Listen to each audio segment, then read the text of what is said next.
At Sunshine High School, Jack and I, Emily, are the center of attention.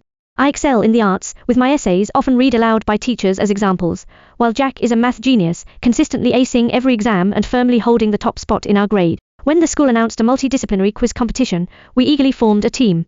The atmosphere at the event was tense, with other teams gearing up for battle. When it was Jack's turn to answer, he confidently stood up, his gaze unwavering. Within seconds, he provided the perfect solution to a difficult math problem, and the crowd erupted in awe. I couldn't help but feel proud.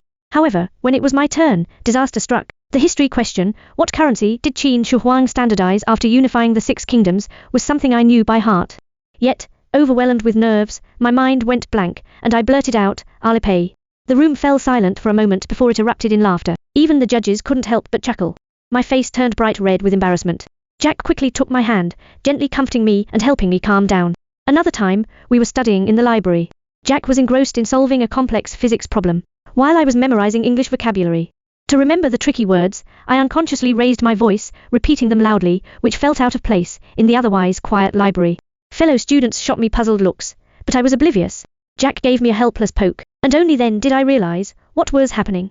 I immediately covered my mouth in embarrassment. But before long, I lost myself in my studying again and began reading aloud. Jack just shook his head with a smile, clearly amused and indulgent. During the school's arts performance, our classmates teased us into performing. Having no performance experience, we reluctantly agreed and chose to do a poetry recitation.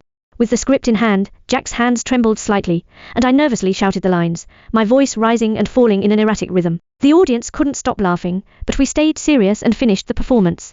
In this lively and unpredictable school life, Jack and I grew even closer. With our academic prowess, we shone in our studies, while our little mishaps and quirky moments added a special flavor to campus life. To our classmates, we became the most unique couple,